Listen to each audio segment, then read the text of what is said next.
우리가 알다시피 우리 기독교는 사람이 하나님을 찾아가는 종교가 아니라 하나님이 사람을 찾아오시는 종교입니다. 사람이 아무리 선을 행하며 도를 닦고 길을 찾는다고 해도 이 세상을 만드신 절대하신 하나님을 만날 수는 없는 것입니다. 우리가 아무리 착하게 산다고 해도 우리에게 무슨 힘이 있어서 하나님을 만날 수가 있겠습니까? 무엇으로도 하나님을 만날 수는 없는 것입니다. 그래서 오늘 본문의 말씀을 보게 되면 누가는 우리를 찾아오시는 하나님을 소개하고 있는 것입니다. 우리가 죄인인데도 불구하고 우리를 찾아오시는 살아계신 하나님, 그 놀라우신 하나님을 저와 여러분들에게 소개를 해주고 있는 것입니다. 왜 그런 것입니까? 여러분, 누가가 만난 하나님은 잃어버린 영혼을 사랑하시며 잃어버린 영혼을 사랑하여서 직접 찾아오시는 살아계신 하나님이셨기 때문입니다. 여러분, 이래서 기독교가 다른 이방의 종교들과 비교하면 생동감이 넘치는 것입니다. 다시 말씀드리면 우리 안에는 생명이 넘쳐 흐르더라는 것입니다. 이유가 무엇입니까? 우리가 믿는 하나님이 항상 살아계시기 때문입니다. 하나님이 살아계시니 우리들도 살아있는 것입니다. 여러분, 아무튼 우리가 믿는 하나님은 우리를 찾아오시는 분이십니다. 어떤 하나님을 여러분들이 믿고 있습니까? 우리를 찾아오시는 하나님이십니까? 아니면 늘 내 편에서 안달이 나서 내 편에서 먼저 찾아가는 하나님이십니까? 우리가 믿는 하나님은 우리를 사랑하사 우리를 찾아오시는 분이십니다. 여러분, 본문의 말씀은 잃은 양을 찾으시고 잃은 드라크마를 찾으시고 잃은 아들을 찾으시는 하나님을 우리에게 소개를 해주고 있습니다. 잃어버렸다는 거죠.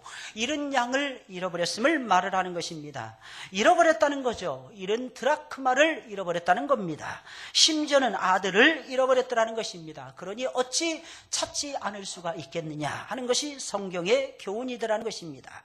그것도 전체를 한꺼번에 찾아오시는 것이 아니라 한 사람 한 사람을 그때그때 상황에 맞추어 가지고 하나님께서는 찾아오신다는 것입니다. 여러분, 전체가 필요 없으니까 존귀하지 못하니까 내가 한 덩어리로 내가 너희를 찾겠다. 내가 민족 단위로 너희를 찾겠다. 아니면 나라 단위로 내가 너희를 부르겠다라고 하시는 것이 아니라 하나님께서는 한 사람 한 사람이 너무너무 소중하시기에 우리 주님께서는 일일이 부르시면서 한 사람 한 사람을 찾고 계신다는 것입니다. 그럼 하나님께서는 우리들을 찾아오시는데 어떤 사람들을 찾아오십니까? 하나님은 잃어버린 죄인들을 찾아오십니다. 하나님은 의인을 찾아오시는 분이 아니고 죄인을 부르러 오셨다고 분명히 예수님께서는 말씀하고 계십니다. 오늘 본문의 말씀을 보니까 예수님 앞에 나온 사람들도 역시 죄인들이었더라는 것입니다. 의인들은 하나도 없었더라는 것입니다. 모든 세리와 죄인들이 말씀을 들으러 가까이 나오니 바리새인과 서기관들이 원망하여 가로되, 이 바리새인과 서기관들은 늘 원망했어요. 늘 불평하고 있습니다. 늘 불만이 가득 찼더라는 것입니다. 왜 그런 것입니까? 자신들은 의인이라고 생각했기 때문입니다. 자신들은 의인이라고 생각하는 사람은 입에서 감사가 나오는 것이 아닙니다. 오히려 그 반대로 하나님을 향해서 원망하고 불평하고 이건 어떻고 저거는 어떻고 이거는 마음에 들고 저거는 마음에 안 들고 또 마음에 들었다가도 시간이 지나면 마음에 안 든다고 고백하는 사람들이 바로 의인들이라는 사실입니다. 원망하여 가로되 이 사람이 죄인을 영접하고 음식을 같이 먹는다 하더라. 여러분, 죄인을 영접하고 음식을 같이 먹는 것이 죄가 되는 것입니까? 여러분, 죄인은요 당연히 누군가가 가까이 해 주어야만 되는 사람들이 아니겠습니까? 여러분, 그런데 그들과 같이 한다고, 여러분 그들과 음식을 나눈다고 지금 시비를 걸고 있는 것입니다. 그래서 예수님께서 들려주신 비유의 말씀이 잃은 양의 비유, 잃은 드라크마의 비유요, 잃은 아들의 비유였더라는 것입니다. 물론 우리는 바리새인들과 서기관들에게 한없이 감사해야만 될 것입니다. 이유가 무엇이겠습니까? 이들이 없었으면 이런 존귀한 비유를 우리가 어떻게 들을 수가 있겠습니까? 이들이 원망하고 이들이 불평하니까 우리 주님께서 듣다 참다 마침내는 이런 비유의 말씀을 저와 여러분들에게 들려주고 계시더라는 것입니다. 참으로 감사하죠, 그죠? 그래서 우리는 하나님께 감사해야 되고 원망하고 불평하고 이런 사람들에게도 감사해야만 될 것입니다. 이유가 무엇입니까? 이들의 이 원망과 불평을 통해서 하나님께서는 새로운 말씀, 보다 더 정확한 말씀, 보다 분명한 말씀, 보다 확실한 말씀을 저와 여러분들에게 들려주시기 때문이라는 것입니다. 여러분, 주님께서 천국의 말씀을 힘있게 선포하시며 수많은 병자들을 고쳐주시자 모든 세리들과 죄인들이 예수님 앞으로 몰려오기 시작을 했습니다.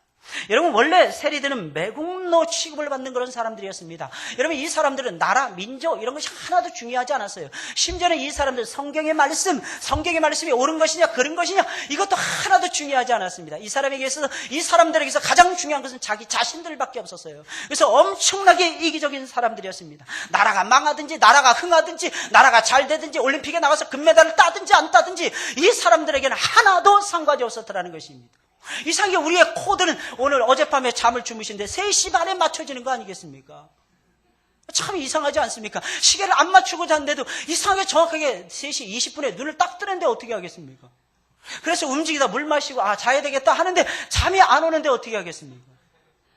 저는 목사 아니겠습니까? 내일 분명히 내가 설교해야 되는데 잠을 푹 자지 않으면 오늘 설교 분명히 죽을 텐데. 여러분, 이것을 늘 염두에 두고 잠자리에 자는데도 이상하게 제 마음은 이상하게 움직이더라고요. 제 마음은 그런데 몸은 그렇지 않더라는 거예요. 제 유전자가 그렇지 안 생긴 건 어떻게 하겠습니까? 3시 반에 일어났어요. 한 2시간 끝나고 잠자려고 생각했습니다. 연장전이라는 것이 또 시작됩니다. 한 30분 지났습니다. 그 다음에 또 자야지 했는데 페널티킥 또 하는 것입니다. 결국엔 한숨 못 자고 7시 예배를 드릴 수밖에 없었다는 거예요. 여러분, 이유가 무엇입니까? 우리는 한민족이라고 하는 공동체에 들어가 있는 사람들이 아니냐는 겁니다. 어쩔 수 없어요. 목사가 통하지가 않는 거야. 장로 이런 직분들이 통하지를 않는 것입니다. 게다가 너무 감사한 건 악인들과의 전투에서 승리했다는 겁니다. 영국에는 악인들이, 마귀 새끼들이 너무너무 많은 것 같아. 어떻게 그럴 수가 있어? 아무리 홈그라운드라고 쳐도. 골 넣은 것도 골 아니라 그러고. 무섭다. 나는 페널티킥을 2번 연속 주시면 처음 봤습니다. 축구 지금까지 한 30년 넘게 보면서, 제가 한 10살 넘어서부터 즐겨 보기 시작했는데 30년 넘게 보면서요, 단 한 번도 이런 것을 제가 체험해 본 적이 없어요. 근데 2번째는요, 우리 골키퍼가 막을 것 같더라고. 이상하게 차기 전부터 막을 것 같아. 왜? 너희들 우스운 놈들이다. 이걸 보여줄 것 같아, 하나님께서. 계속 차는데도 걔네들이 원래 컴퓨터거든요. 발이 컴퓨터예요. 유럽 애들은 정확합니다. 걔네들은 인간이 아니에요. 걔네들은 태어나면서 기계인간이에요. 기계인간. 공을 차면 정확하게 골네트를 가르는 것이 영국 놈들이고 독일 놈들이고 네덜란드 놈들이고 프랑스 놈들이고 더 나아가서는 심지어는 이탈리아 놈들이라는 것입니다. 더 더티한 놈들 또 스페인 놈들이고 형편없는 놈들이에요. 아무리 바라봐도 저것들이 인간인가. 그런데 우리가 이길 것 같더라니까. 왜? 나는 이런 골키퍼 이름 범용인가? 이훈재. 시대가 어느 시대인데 이훈재 말씀하십니다. 좀 죄송합니다. 게다가 올림픽 경기예요, 올림픽 경기. 관심을 좀 가지시라니까요, 지금. 이 범용 골키퍼인가? 키가 2m에 가까워. 나는 무슨 골리앗이 나오는 줄 알았어. 근데 그 눈빛이 딱 표정이 딱 보니까, 니네 차, 내가 막을 테니까. 너무 멋있더라고. 그리고 시위까지 하는 거예요. 그냥 가운데 서가지고 이렇게 막으면 되잖아요. 보통 골키퍼들이 다 그럽니다. 괜히 왔다 갔다 하면서 골포트를 퍽 치고 지나가는 거야. 니네 한번 넣어봐. 이쪽 한번 넣어봐. 이러는 것 같아요. 넣어봐. 결국에 마지막 골을 딱 잡아내는 거예요. 할렐루야. 그냥 막 신나는 거야. 신나는 거예요. 여러분들 이상합니까? 할렐루야는 우리가 하나님의 영광을 나타낼 때만 할렐루야 하는 거라고 생각을 합니까? 그게 아니죠.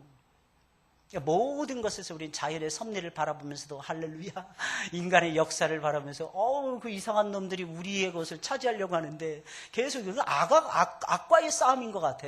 내가 봤을 때는. 나는 그 라이언 긱스라는 사람이 40살이거든요. 한국 나이로.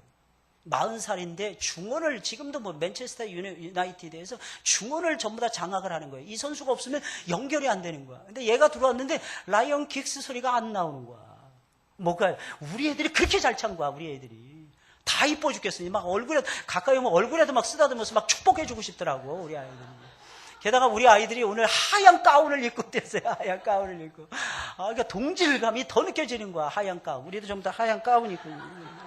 게다가 우리는 흰옷 입은 백성들 아니겠습니까? 하나님의 백성들. 흰옷 입은 주님의 백성들이에요. 하나님 책임져 주시는 거지, 4강에서 브라질을 만납니다. 브라질이 어딨어, 브라질이. 그냥 쳐버려야지. 계속 기도하고 있어요. 하나님 이기게 해달라고. 결승에서 일본하고 딱 만났으면, 한일전 딱 벌였으면 너무 좋았겠어요. 그리고 우리가 3대1로 이기는 거야. 모르겠어요. 저 나름대로 그렇게 시나리오를 씁니다. 2002년 월드컵 때 제가 우리나라 8강 이상을 놓고 기도한다니까 많은 그래도 이 공깨나 차봤던 많은 전문가들이 100% 안 된다는 거예요. 그건 있을 수 없는 거예요. 4강 올라갔잖아요. 4강. 여러분 축구든 뭐든 공부든 뭐든 자신감으로 하는 거야. 자신감으로. 나는 홍명보의 눈빛이 마음에 들어. 홍명보 감독의 눈빛이 마음에 들어. 벌써 이 영국의 애들은 벌써 진 거야. 시합을 시작하기 전부터 진 거야. 왜냐하면 딱 5분 딱 지나가니까 애들이 전부 다 죽음의 그림자가 얼굴에 전부 다 드리워져 있는 거야.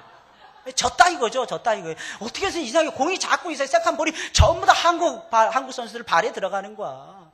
그리고 어떻게 이기겠어요? 하나님이 우리와 함께 하시는데. 우스운 것들이야. 우스운 것들. 여러분 그 눈빛이 중요하더니 자신감이 중요한 거예요. 별거 아니라니까. 키만 크면 뭐해. 덩치만 크면 뭐해. 쫓아다니면서 두들겨 패면 이제 쓰러뜨리는 거지 뭐. 게다가 이거는 치고받고 싸우는 것도 아니잖아. 이건 또. 남자 펜싱 그 찌르는 거 보세요. 이야, 깜짝 놀랐어요. 역시 우리나라 사람들은 싸우는 데는 일가견이 있는 싸우는 데. 확실히 싸우는데 유도, 매치기, 막 레슬링 막 조르기 막 별걸 다 하더라고요. 그러면서 이기는 거야. 우리는 이겨가는 거야. 활쏘기. 금메달 4개 중에 3개를 차지했어 우리나라가. 활쏘기. 또 권총 쏘기. 나중에 검도 이거 찌르는 것까지 잘하는 거야. 이거까지. 원래 이게 기장이 길면 좋잖아요. 이 검도나 이런 것들이. 근데 이제 짧아도요. 빠르게 했는데 어떻게 해. 로드웍이 대단한데. 나는 검도할 때 이탈리아 아이들 만나는데 난 걔네들 무슨 짐승인 줄 알았어. 계속 입에서 불평불만 막 하나만 하게 되면 막 마스크 벗고 막 항의하고 얘네들 정신이 있는 놈들인가 없는 놈들이 계시더라고. 나중에는 그 경고도 먹잖아요. 그래서 아무 때나 마스크 벗는 게 아니라면서 그게. 근데 마스크를 아무 때나 막 한 개 딱 찔러고 나서 마스크를 또 항의하고 비디오 판독 요구하고 그러는 거예요. 그러다가 우리가 점수를 내줄 때가 많았어요. 비디오 판독을 막 요구하고 막 그래 애들이 계속 와가지고 막 시부렁대니까 이 주임 레프리가 정신을 못 차리는 거야. 그래 한 점 먹어. 한 점 주는 거야. 근데 놀라운 사실은 한 점 주고 나서 우리 애가 찔르면 그냥 들어가는 거야. 할렐루야. 이기게 되어 있는 거예요. 이기게 되어 있는 거예요. 우리 금메달 10개가 뭐겠습니까? 이제 시작인데 우리나라 금메달 따는 거. 앞으로 남은 경기에서 한 10개 이상 더 땄으면 좋겠어요. 3개를 막 뒤집어 놔야 돼요. 그냥 3개를. 따라서 하겠습니다. 자신감이 있으면 뭐든지 할 수 있다. 왜 겁을 냅니까? 우리 인생을 살아가면서도요. 제가 말씀드렸죠. 우리가 염려하는 90% 이상이 염려하지 않아도 될 것을 염려한다고. 50%는 이미 지나가 버린 것을 염려하고 40% 이상은 절대로 일어날 수 없는 일들을 저와 여러분들이 염려하고 근심하더라는 것입니다. 그러니까 자신감이 점점 떨어지는 거죠. 두려움의 영에 계속 살이 잡히게 되는 거죠. 여러분 하나님이 우리에게 주시는 마음은 두려워하는 마음이 아니에요. 그냥 찔러대는 거야. 그러면 이기는 거야. 그냥 쏴대는 거야. 그러면 이기는 거야. 뛰어다니는 거야. 왜? 그라운드는 넓잖아. 그러니까 열심히 뛰어야지. 우리는 달리기에서 뭐 빨리 달리고 뭐 이런 거 잘 못하잖아. 그러면 어떻게 돼? 열심히 뛰는 거지. 그냥 열심히 뛰는 거야. 그러다 보면 발에 공 달리는 거고 발에 공 달리다 보면 골인 되는 것입니다. 할렐루야. 여러분 이게 축구의 원리라는 것입니다. 여러분 예수님께서 천국의 말씀을 힘차게 선포하시며 수많은 병자들을 고쳐주시자 모든 세리들과 죄인들이 주님 앞으로 몰려오는 거예요. 이 세리들은 어떤 사람? 자기들밖에 모르는 자들이었어요. 그런데 이런 사람들이 시간을 내서 예수님에게 달려오는 것입니다. 여러분 이것을 가리켜서 뭐라? 이것을 가리켜서 하나님의 역사라고 말을 하는 거예요. 이 사람들은 달려올 사람들이 아니에요. 이 사람들은 영적인 것에 대해서 아무런 관심이 없는 사람들입니다. 근데 이런 사람들이 예수님 앞으로 달려오는 거예요. 이유가 무엇입니까? 예수님이 부르셨기 때문입니다. 예수님이 부르면 달려오는 것입니다. 겉으로 보면 매국 놀아서 쓸데없다 아니더라는 것입니다. 그들 가운데 변화된 사람이 유명한 사람이 세리 마태가 아니겠습니까? 유명한 사람이 삭개오가 아니겠습니까? 여러분 하나님은 바꾸십니다. 하나님 바꾸시는 데는 대장이세요. 여러분 오해하지 마세요. 나는 성품이 좋기 때문에 하나님이 나를 부르셨다. 하나님 나를 잘생겼기 때문에 하나님이 나를 부르셨다. 절대로 그렇지 않습니다. 내 이 모습도 가지고 어떻게 내가 사람 앞에 설 수 있을까? 이런데도 불구하고 하나님께서는 저와 여러분들을 부르시고 또 부르시더라는 것입니다. 이유가 무엇입니까? 하나님이 우리를 사랑하시기 때문이라는 것입니다. 여러분, 여기서 죄인들은 감옥을 들락거리는 죄인들을 말하는 것이 아니라 사회적으로 실패한 사람들을 얘기하는 것입니다. 올라가야 되는데 돈 많이 벌어야 되는데 돈 잘 못 벌고 올라가지 못한 그런 사람들을 가리켜서 죄인들이라고 불렀더라는 것입니다. 이유가 무엇입니까? 이 바리새인들과 서기관들이 이런 사람들을 이렇게 불렀습니다. 이유는 무엇입니까? 그들이 사회에서 실패한 것은 하나님의 말씀에 불순종해서 실패한 것이다 라고 생각을 했기 때문입니다. 하나님 말씀에 순종하게 되면 실패할 일이 없더라는 것입니다. 왜 실패하냐는 것입니다. 원인을 캐보니까 이들이 하나님의 말씀에 순종할 줄을 모르더라는 것입니다. 원리는 맞는 얘기겠죠. 그렇지 않습니까? 우리는 이행득상을 믿는 하나님의 백성들이 아니겠습니까? 하나님 말씀에 순종해보세요. 무엇 때문에 우리가 사울이 되겠습니까? 절대로 그렇지 않습니다. 우리는 하나님 말씀에 순종하게 되면 승리한 다윗이 되고야 말 것입니다. 그러나 사랑하는 여러분들 기억하시기 바랍니다. 언제나 어디서나 이 원리가 통하는 것은 아니더라는 것입니다. 그래서 어떤 사람이 실패한 것이 다음의 성공을 위한 디딤돌이 될 수도 있는 거예요. 근데 우리는 눈앞에 보이는 그것만 가지고 판단할 때가 너무 많습니다. 아이들이니까요. 여러분, 혹시 여러분들의 삶 속에서 실패하고 계십니까? 나름대로 열심히 했는데 마음 먹으신 대로 안 되십니까? 염려하지 마시고 하나님을 의지하시고 다시 일어나세요. 사람들은 여러분들을 향해서 돈키호테라고 말할지 몰라도 신앙의 돈키호테는 하나님께서 책임져 주십니다.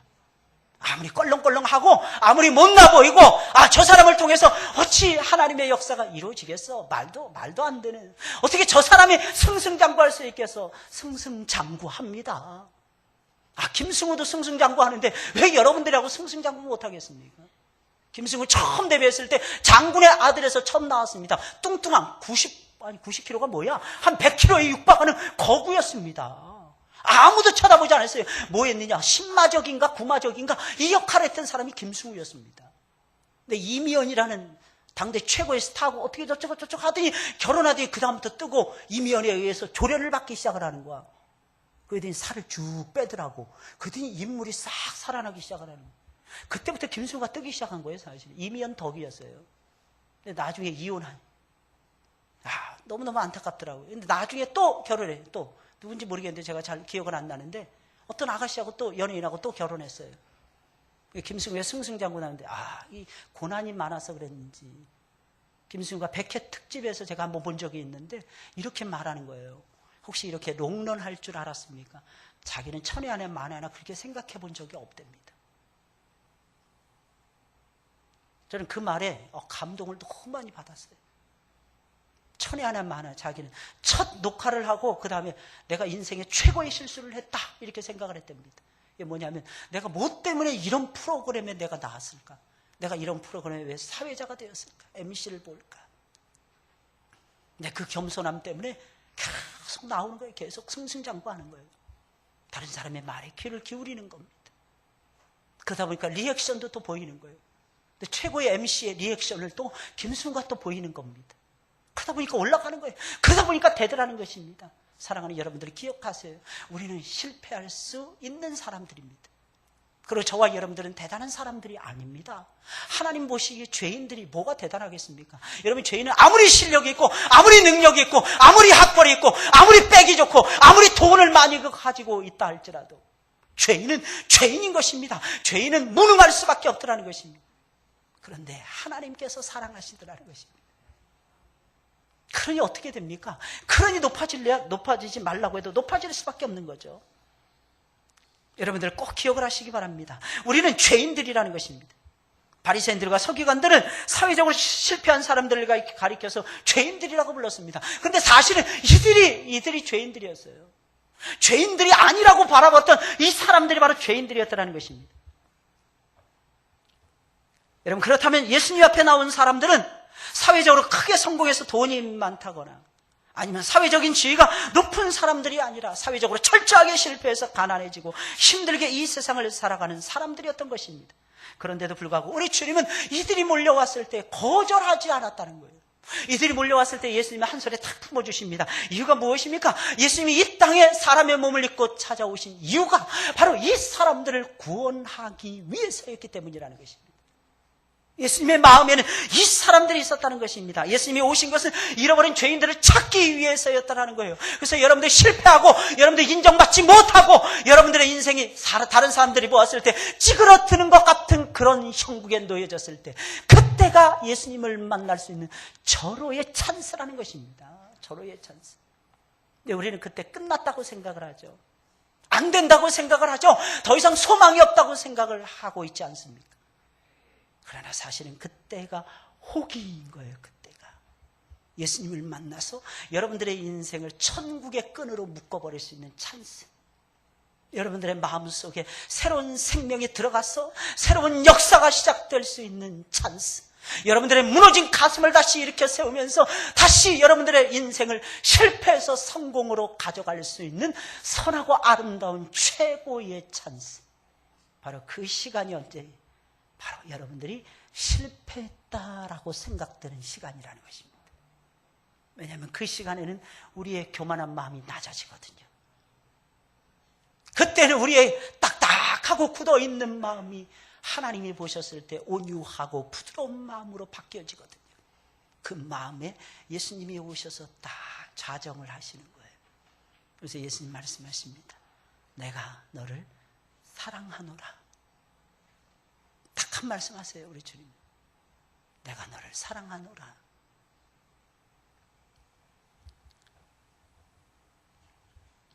여러분, 특별히 하나님은 잃어버린 영혼을 찾을 때까지 찾으십니다. 영혼을, 잃어버린 죄인들을 찾아서 오셨는데 우리 주님께서는 어느 정도로 죄인들을 찾으시냐? 찾을 때까지 찾으신다는 겁니다. 이게 무슨 말이겠어요? 확실하게 찾으신다는 거죠. 본문 4절에 있는 말씀입니다. 너희 중에 어느 사람이 양 100마리가 있는데 그 중에 하나를 잃으면 99마리를 들여두고 그 잃은 것을 찾도록 찾아다니지 아니하느냐. 8절에 있는 말씀입니다. 이런 드라크마의 비유입니다. 어느 여자가 10드라크마가 있는데 하나를 잃으면 등불을 켜고 집을 쓸며 찾도록 부지런히 찾지 아니하겠느냐. 여러분, 하나님의 사랑은 정말로 대단하십니다. 하나님은 양 한 마리를 잃어버렸을 때 양 한 마리를 찾기 위해서 99마리의 양들을 버려두십니다. 그리고 찾아 나서십니다. 다시 말씀드리면 이 말씀이에요, 여러분들. 우리를 놔두시고 하나님께서 잃어버린 영혼을 찾아서 지금도 들판으로 산으로 거리로 우리 주님께서는 헤매고 다니신다는 것입니다.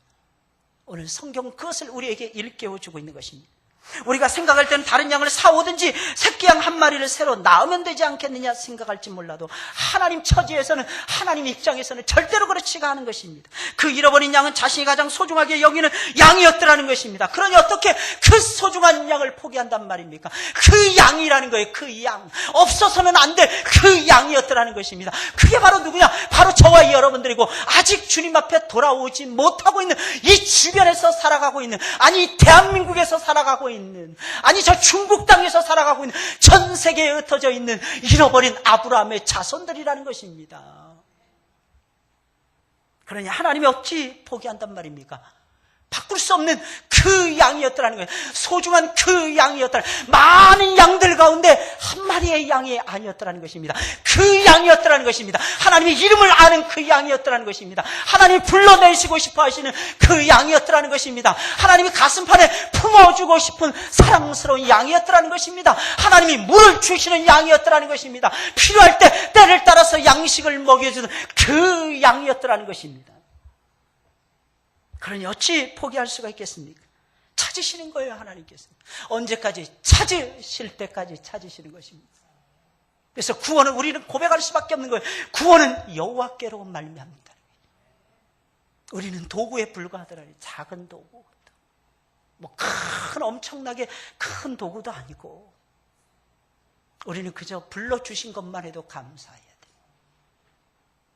하나님 앞에 지극히 작은 종들이라는 겁니다.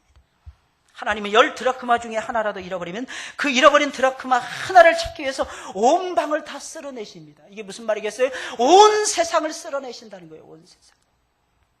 온 세상. 여기서 드라크마라는 것은 그리스의 은전을 가리키는데, 드라크마는 10개가 한 세트로 되어 있었다고 합니다. 그런데 그 중에 하나를 잃어버린 거예요. 온전치 못한 거죠. 하나를 잃어버렸다는 것은 온전치 못한 것을 얘기하는 거예요. 하나님 나라에 구멍이 생겼음을 얘기하는 것입니다. 하나님의 나라에 골이 났음을 얘기하는 것입니다. 하나님의 나라에 빵꾸가 났음을 의미하더라는 것입니다. 이것이 무엇을 의미하는 것입니까? 하나님이 생각하시는 구원의 숫자가 이미 예정되어 있다는 것입니다.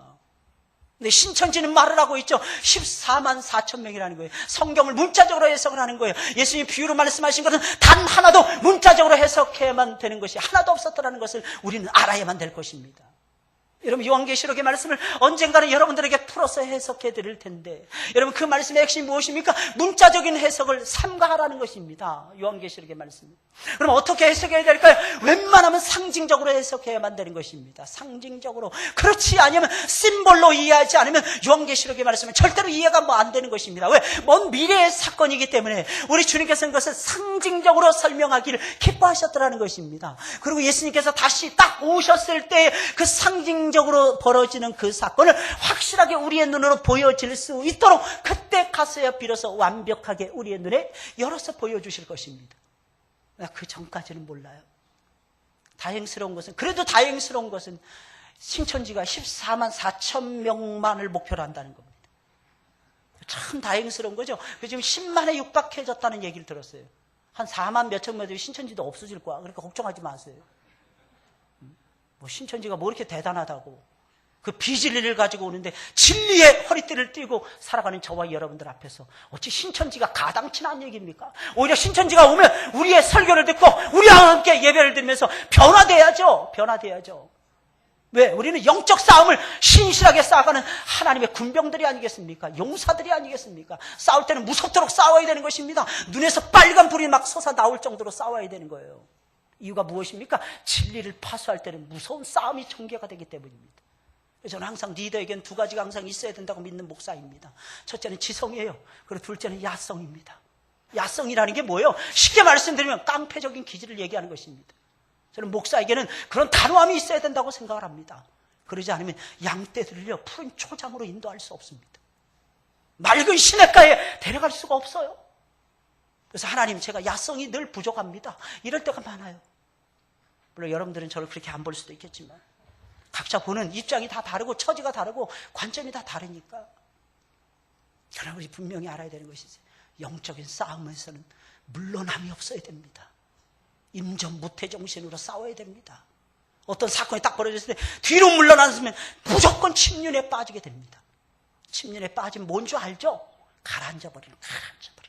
흔적도 없이 사라질 수가 있습니다. 일어나야죠. 그럴 때는 빛을 발해야죠. 싸워야 됩니다. 요즘 신천지가 별천지가 되고 있는 것 같아요. 왜 이렇게 사람들이 몰려가는지 모르겠습니다. 왜? 말세에 그게 나오고 말씀에 기롱하는 자들이 일어나서 비진리를 선포하니까 사람들이 거기에 뭔가 있는 줄 알고 쫓아가더라는 것입니다. 또 그들은 얘기합니다. 예수님에게 빗대는 거예요. 예수님을 향해서도 그때 당시 이단자로 십자가에 못 박아 죽이잖아요. 지가 예수님이야? 예수님은 딱 한 분밖에 없습니다. 할렐루야. 비교할 분하고 비교해야지. 꼭 이단의 특징이 뭡니까? 예수님과 자신을 비교한다는 겁니다. 뭐 때문에 그런지 아시죠? 자기들이 예수님이라고 생각을 하니까. 그러니까 예수님하고 비교하는 거예요. 여러분, 그 어떤 선지자가, 그 어떤 하나님의 종이 자신을 감히 예수님과 비교를 합니까? 벌써 거기서 이단자라는 게 쉽게 나오는 거 아니겠습니까? 무서워요. 이게 무서워요. 무섭다니까요. 몇 명이 모이냐 이거하고 상관없습니다. 요즘은 대형 교회가 막 쓰러져 간다면서요. 신천지에 의해서. 저는 말씀이 없기 때문이라고 생각을 합니다. 하나님 말씀만 있으면요, 하나님이 지켜주세요. 내가 지키는 게 아니에요. 내가 지키는 게. 처음에 성경을 보다 보면 성경을 내가 배웁니다. 근데 나중에는 성경이 성경을 배우게 합니다. 근데 나중에는 어떻게 되냐면 성경이 나를 가르치는 거예요. 성경이 나를 움직여가는 것입니다. 믿으시기를 예수님의 이름으로 축원을 드립니다. 그게 말씀의 신실한 역사가 아니겠습니까? 보세요. 찾으신다는 거예요. 하나가 모자라더니 구원의 숫자가 차야 되더라는 것입니다. 이래서 한 영혼이 소중한 거예요. 마지막 부족을 메꿀 수 있는 영혼이라는 것입니다. 그 한 영혼이 교회를 교회답게 만드는 영혼이라는 것입니다. 그런 여러분들 한 영혼 우리가 찾아야 되겠죠. 여러분, 그러면 이런 영혼을, 잃어버린 영혼을 찾으신 후에는 하나님은 어떤 반응을 보이십니까? 엄청나게 기뻐하십니다. 그리고 큰 잔치를 벌이십니다. 5절부터 7절까지의 말씀입니다. 여러분, 우리는 생각하기에 죄인 하나가 회개하는데 머리 호들갑을 떠느냐 할는지 모릅니다. 그러나 하나님은 그런 욕을 먹을지라도 죄인 하나가 회개하면 엄청나게 기뻐하시며 있는 호들갑 없는 호들갑을 혼자서 다 떠신다는 것입니다. 여러분, 이것이 바로 잃어버린 영혼을 찾았을 때 나타나는 하나님의 반응이라는 것입니다. 여러분, 하나님도 우리가 믿음의 반응을 보였을 때 하나님도 반응을 보이세요. 왜? 하나님 우리에게 반응을 요구하십니다. 왜 그런지 아십니까? 하나님도 우리에게 반응을 보이시기 때문이라는 것입니다. 반응이라는 게 도대체 뭐예요? 믿음이라는 것입니다. 믿는다는 것입니다. 신뢰한다는 뜻입니다. 또 다른 말로 사랑한다는 뜻입니다. 우리 주님은 우리를 사랑하신다는 것입니다. 그래서 반응을 보이는 거예요. 어떤 반응이에요? 기쁨의 반응이라는 거예요. 기뻐하신다는 거죠. 여러분, 하나님께서는 언제 제일로 기뻐하시느냐? 우리가 예배를 드릴 때 우리 가운데 잃어버린 한 영혼이 왔을 때 제일 기뻐하시는 거예요. 근데 우리는 전부 다 큰아들이 되어 있죠. 큰아들이. 그래서 우리는 왜 저 사람한테 기뻐해야 되냐 그러죠. 왜 우리가 저 사람에게 모든 포커스를 맞춰야 되느냐고 말하죠. 누가 다 모든 포커스를 맞추라 그랬습니까? 사랑하라 그랬죠. 사랑하라. 그리고 우리도 역시 그 영혼들이 돌아오기까지 우리도 땀 흘리고 수고하고 애를 써야 된다는 거죠. 이게 예수님이 우리에게 요구하시는 요구인 것입니다. 여러분, 왜 그래야 되는 것입니까? 그 영혼은 양과 드라크마에 비유해서 그렇지 실제로는 잃어버린 하나님의 아들이었어요. 여러분, 생각을 해보세요. 아들이라니까요. 아들. 아들하고 세상하고 바꿀 수 있습니까? 그건 역시 빠진 부모죠. 그럴 수가 없죠. 물론 요즘에는 아기들도 유기하고, 그죠? 아기 낳아가지고 엄마가 누구인지 모르는 그런 아기들이 더 많아요. 특히 한국 땅에 그렇게 많아요. 엄마의 자존심이 뭐 그렇게 대단하다고. 아빠의 인생이, 나머지 인생이 뭐 그렇게 대단하다고. 우리의 인생은요, 아이 낳고 제대로 키우는 것이 우리 인생의 최고의 행복 아니겠습니까? 그렇잖아요. 저는 그렇게 생각을 합니다. 아이를 낳았어요.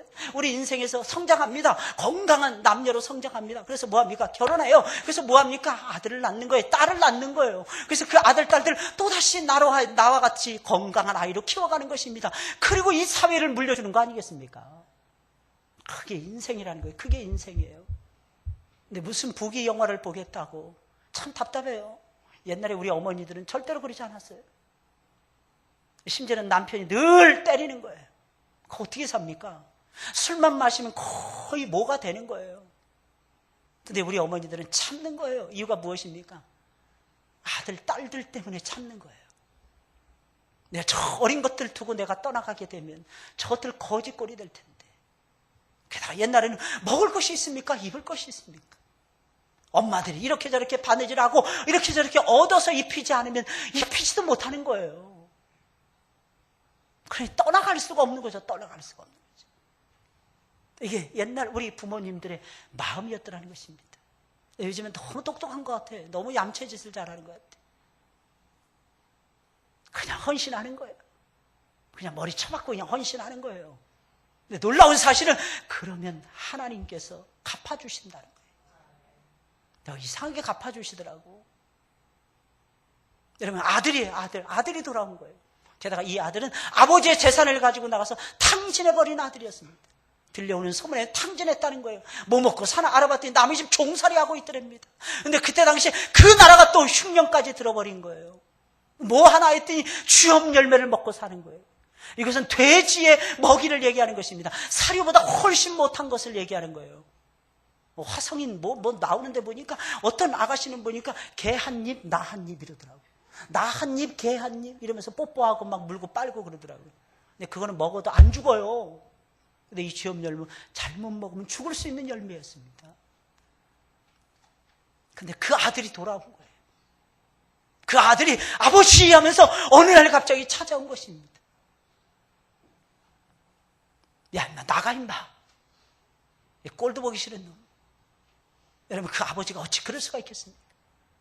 죽은 줄 알았는데, 없어진 줄 알았는데, 다시는 얼굴도 못 볼 줄 알았는데, 이 아들이 아버지 하면서 돌아온 것만 해도 기특하고 감사하고 고마운 것입니다. 그래서 옷을 싹 벗기고, 그죠? 새 옷을 딱 갈아입히고, 신발을 신겨주고, 손에 가락지를 끼워줍니다. 그리고 잔치를 탁 버려주는 것입니다. 이게 뭐예요? 이게 하나님 우리 아버지의 마음이라는 겁니다. 우리는 하나님 앞에 나와서 고개를 못 들 때가 많죠. 어떻게 나 같은 죄인이 고개를 들 수 있을까? 우리 쪽에서는 그렇게 생각할지 몰라도 우리 아버지 하나님께서, 우리를 사랑하시는 우리 아버지 하나님께서는 절대로 그렇게 생각하시지 않습니다. 이 세상에서 최고로 존귀한 존재가 왔다고 여기십니다. 하나라고 우습게 여기시는 하나님 아버지가 아니십니다. 그 한 사람이 중요하다고 예수님께서는 여기십니다. 그래서 예수님께서는 이리저리 돌아다니시면서 이 사람도 살리고 저 사람도 살리고 이 사람도 부르고 저 사람도 부르시는 것입니다. 남자도 부르고 여자도 부르고 아이들도 부르시고, 우리 예수님께서는 모든 사람들을 당신의 품에다가 안아주시는 것입니다. 죄인 하나가 예수님이 보셨을 때는 온 세상과도 똑같았기 때문입니다. 똑같았더라고요. 사랑하는 여러분들, 그래서 죄인들을 많이 사랑하시는 여러분들이 되시기를 예수님의 이름으로 축원을 드립니다. 여러분, 교회라는 것이 이런 곳입니다. 죄인을 영접하는 곳이에요. 죄인을 죄인으로 바라보지 않는 곳입니다. 또 다시 말씀드립니다. 뭐 잘못했다 잘했다 이런 거 따지지 말고 웬만하면 품어주셔야 되고 웬만하면 사랑해 주어야만 됩니다. 그러나 너무 지나치게 내가 이거 받은 것에 대해서 모르고 함부로 한다면 그것은 가르쳐줘야 되겠죠. 어떤 방법으로라도. 왜? 그 영혼을 하나님 앞에 또 바르게 세워가야 되니까. 우리는 꼭 기억해야 됩니다. 우리 주님은 우리를 찾아오신다는 것을. 찾으십니다. 찾을 때까지 찾으십니다. 돌아간다면 제일로 기뻐하시는 분이 우리가 믿는 하나님 아버지십니다. 잔치를 벌이십니다. 우리를 환대해 주십니다. 그러니 사랑하는 여러분들이요, 그 잔치 석상의 주인공은 여러분들이에요. 그러니까 우리가 가서 누려야 되겠죠. 우리가 가서. 우리 찬송을 부르겠습니다.